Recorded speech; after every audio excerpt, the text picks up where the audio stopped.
In this lesson, we're going to talk about the events and the cues that can lead to our anger or tell us that anger is happening. When you get angry, it's because your interpretation of an event has provoked your anger. So, for example, you may get angry when the bus is late, or when you have to wait in line at a grocery store, or when a neighbor plays his music too loud. Everyday events like these can provoke your anger. And a lot of times, these specific events touch on sensitive areas in your life. And these sensitive areas are sometimes called red flags. Usually, they're going to refer to long-standing issues that can easily lead to your anger. So, for example, some of us may have been slow readers as children, and we might be sensitive about our reading ability. And although we read well now as an adult, we may continue to be sensitive about this issue. And this sensitivity can be revealed when someone rushes us while we're trying to complete an application or review a memo. And it may trigger anger because we feel that we are being criticized or judged as we were when we were children. And this sensitivity may also show itself in more direct ways, like when someone calls us slow or someone calls us stupid. So a new trigger to anger has emerged over the last decade that's bad online behavior. And that can take many different forms. And it's easy to get drawn into a debate and become angry when you can't change someone's mind about something that you care passionately about. Some people, we call them trolls, enjoy teasing or bullying or belittling people in social media forums. And people can defame or post unflattering or damaging pictures of those that they feel like have wronged them. And in extreme cases, people can steal your identity or post your private information on social media. We call that doxing. But usually, anger-related events involve other people who get in the way of achieving your goals. But sometimes we might treat inanimate objects as if they were people who were trying to interfere with our plans or goals, like cars that break down, or cell phones and computers that malfunction. Some people get angry and take it out on these inanimate objects, like smashing the computer or throwing the cell phone out the window when the signal's lost during an important conversation. And in addition to events that are experienced in the here and now, you might also recall an event from your past that made you angry. You might remember, for example, how the bus always seemed to be late before you left home for an important appointment. Just thinking about how the bus was late in the past can make you angry in the present. And another example may be when you recall a situation involving a family member who maybe betrayed you or hurt you in some way.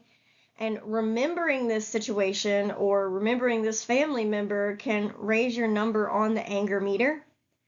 So some things in your daily life that can trigger your anger are having to wait a long time, like on the phone or in an office, being stuck in traffic or on a crowded bus, a friend or a coworker saying hurtful or untrue things, a friend not paying back the money that's owed to you, or having to clean up someone else's mess, neighbors who are inconsiderate, dealing with frustrating people or situations on the internet, and the list can go on and on and on and on. A second aspect to monitoring your anger is to increase the awareness of the cues that occur in response to the anger-related event. And these cues serve as warning signs that you've become angry and that your anger is continuing to escalate. And they can be broken down into 4 different cue categories: physical, behavioral, emotional, and cognitive. The cognitive is your thoughts. These are all of the 4 cues that we need to be looking out for. The physical cues are going to involve the way our bodies respond when we become angry. So our body is our first warning system. If you think about it, the body is going to tell you when something is wrong before you even have the thought that something is wrong. So when you're hungry, we don't have the thought, oh, I'm hungry, and then my stomach growls. We have the stomach growling, and then we think, oh, because my stomach growled, I know that I'm hungry. So I'm going to go eat something. So the body is typically going to tell you when something is wrong. And so when we start to become angry, think about how you feel when you become angry. Your heart rate increases. You might feel tightness in your chest. You might feel hot and flushed. And I hear a lot of people say, oh, well, my blood pressure goes up. Well, how do you know that your blood pressure is up? You can look at the back of your hand and see if the veins on the back of your hand are bulging out. That's a good indication your blood pressure is up. These physical cues can also warn us that our anger is escalating out of control or approaching a 10 on the anger meter. And we can learn to identify these cues when they happen in response to an anger-related event. So on your own journal, identify some of the physical cues that you've experienced when you become angry.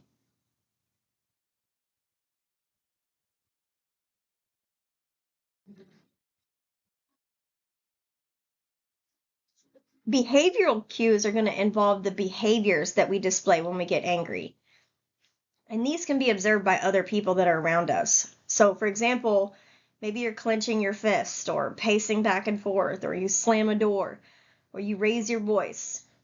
Another one that I like to say is you start talking in capitals with your body language. So that's like you start clapping your hands or kind of waving your arms around or pointing at other people. And these behavioral responses are the second cue of your anger. As with the physical cues, they're warning signs that that you are approaching a 10 on the anger meter. So in your journal, I want you to put down what behavioral cues have you experienced when you became angry.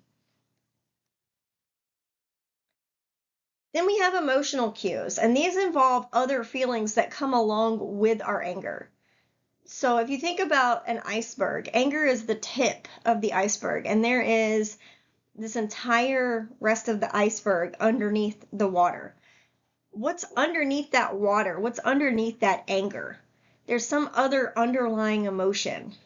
We might become angry when we feel abandoned, afraid, discounted, disrespected, guilty. We feel humiliated or impatient or maybe insecure or jealous, or maybe we feel rejected.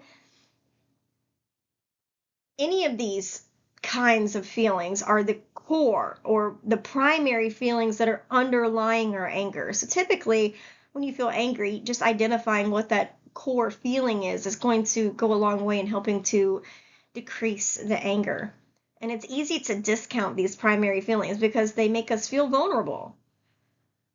But an important component of anger management is to become aware of and to recognize these primary feelings that are underlying our anger. So, for the purposes of this lesson, we're going to view anger as a secondary emotion to these more primary feelings. So in your journal, maybe can you identify some primary feelings that you've experienced during an episode of anger?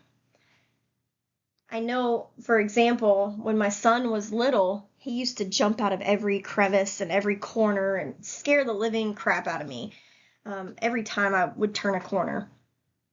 And I remember when he would do it, I would get angry and say, I told you not to do that anymore. Go to your room and stop scaring people. So it sounds like anger coming out, but really that underlying primary emotion that was being felt was fear. Then we have cognitive cues. These are going to refer to the thoughts that happen in response to the anger-related event. So when people become angry, they may interpret events in certain ways. So, for example, we may interpret a friend's comments as criticism, or we may interpret the actions of other people as demeaning, humiliating, or controlling.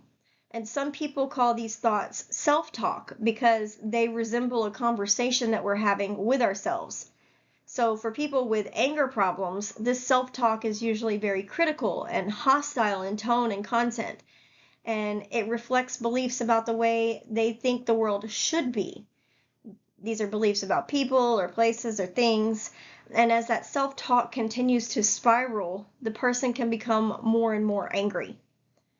And closely related to thoughts and self-talk are fantasies and images. Fantasies and images are other types of cognitive cues that can indicate an escalation of anger. So, for example, we might fantasize about seeking revenge on a perceived enemy, or imagine or visualize our spouse having an affair. And when we have these fantasies and images, our anger can escalate even more rapidly. So, in your journal, maybe write down some examples of some cognitive or thought cues that you have had in the past.